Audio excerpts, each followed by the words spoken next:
Eu comentei com vocês que eu ia fazer esse vídeo para explicar o assunto de dilatação térmica. Então, aqui vai. Seguinte, eu separei esse videozinho em dois. Esse primeiro é com a parte teórica e o segundo eu resolvi um exemplo de cada, tá? De cada formulazinha que a prof passou para vocês.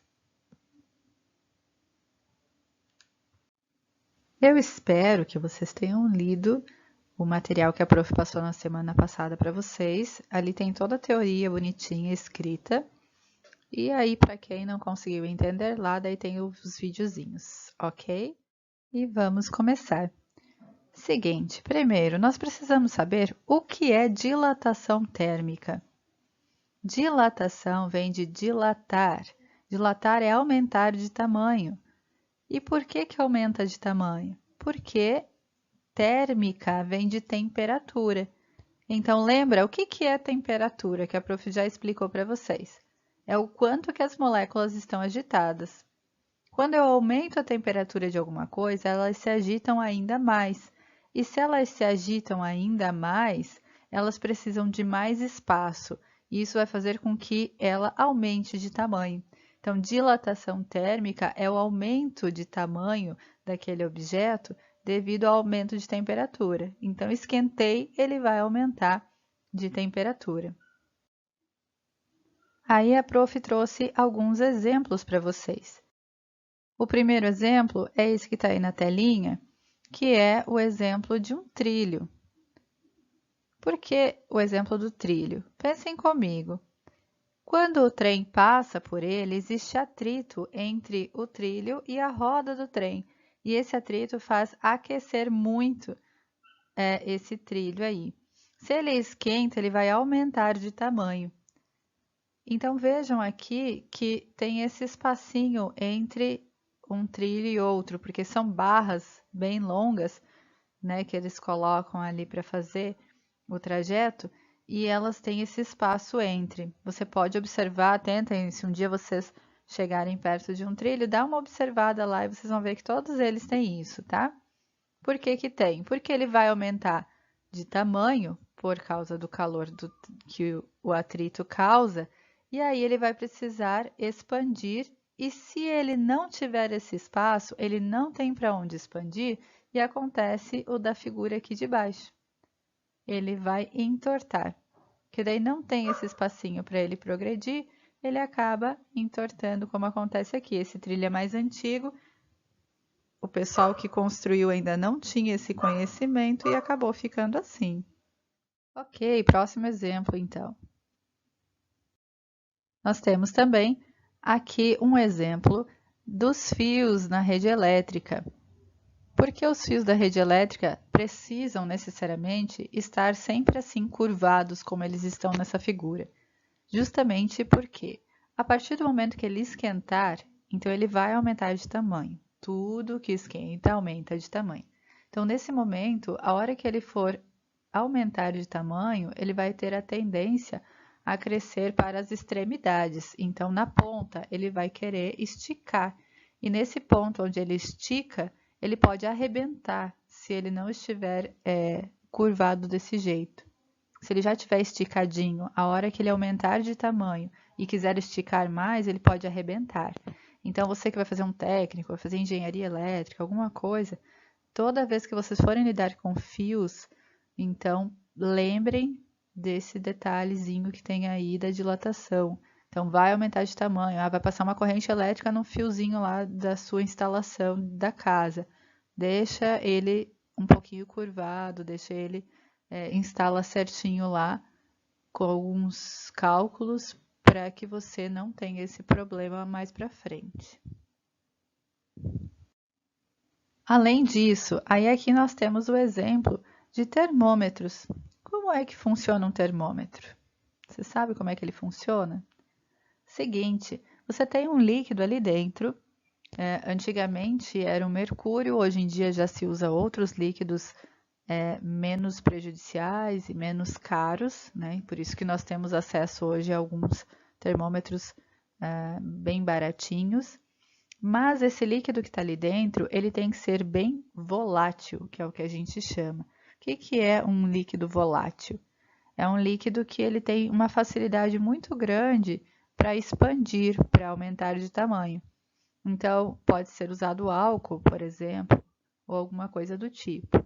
Então, você tem um espacinho ali dentro onde você coloca o líquido e quando você coloca esse termômetro junto ao seu corpo, ele vai trocar calor e vai ficar com a mesma temperatura do seu corpo. Provavelmente vai aumentar a temperatura que está marcando nesse termômetro e quando esse líquido ali ele esquenta, porque o seu corpo está quente, ele vai ter a tendência a expandir, a querer mais espaço. E dessa forma ele vai ocupar um maior espaço dentro desse tubinho do termômetro. É onde ele começa a marcar temperaturas mais altas.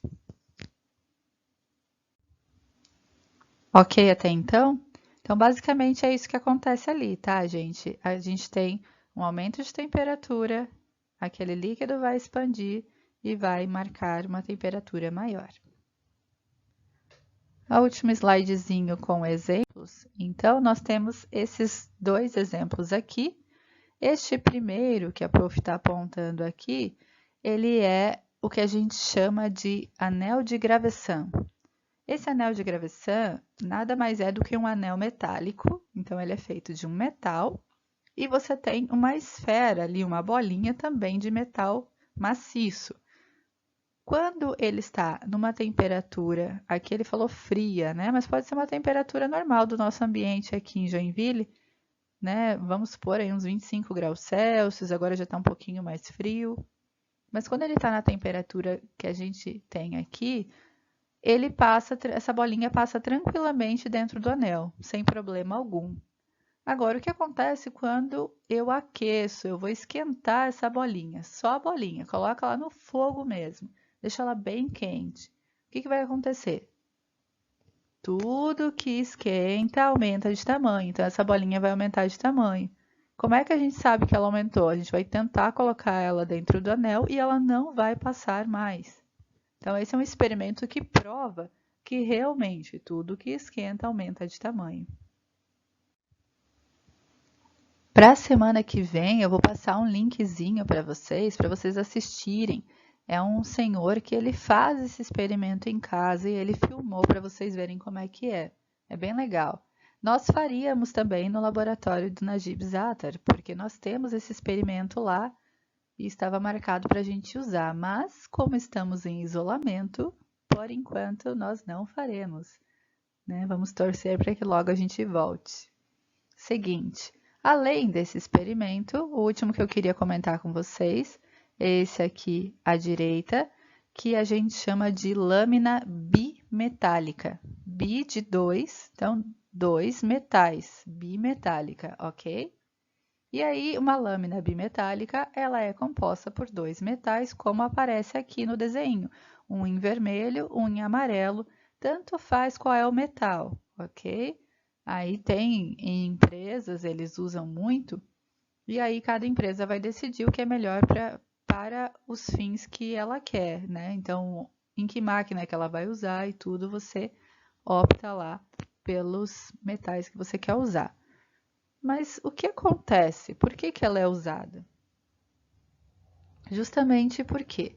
Porque quando ela está na temperatura ambiente, como eu falei antes ali, né, a temperatura normal da nossa cidade, ela vai estar esticadinha como está ali, retinha, bonitinha.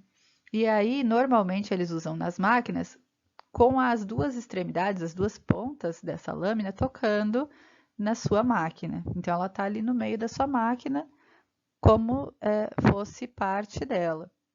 Só que o que acontece? Né? Esse é um exemplo de utilidade dessa lâmina. Vamos supor que a sua máquina ela superaqueça. Então, ela fique muito quente, muito quente, muito quente, mais do que deveria.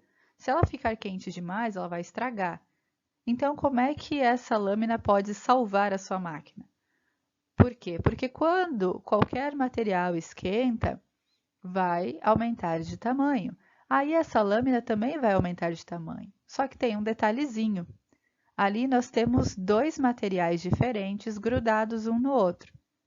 E cada material esquenta e aumenta de tamanho de forma diferente. Isso é um detalhe muito importante para vocês gravarem, tá? Cada material vai aumentar mais ou menos dependendo da sua composição. Então, nesse caso da figura, ali o latão vai aumentar mais do que o material de baixo. E por causa disso, essa lâmina vai entortar. É como se o latão quisesse esticar mais do que a outra e ele entorta. Então, entortando, a extremidade que está na direita, a pontinha que está lá na direita, não vai mais encostar na sua máquina. E quando ela não encosta mais, a sua máquina desliga automático. Então, esse é um modo de utilizar essa lâmina. Ela serve, então, como uma espécie de disjuntor, como se fosse, acho que até nos disjuntores ela é utilizada também, mas de uma outra forma. Não é necessariamente uma lâmina bimetálica e não é necessariamente com a temperatura. Mas também é importante você entender que ela pode salvar e ser utilizada em alguns casos como esse. Ok?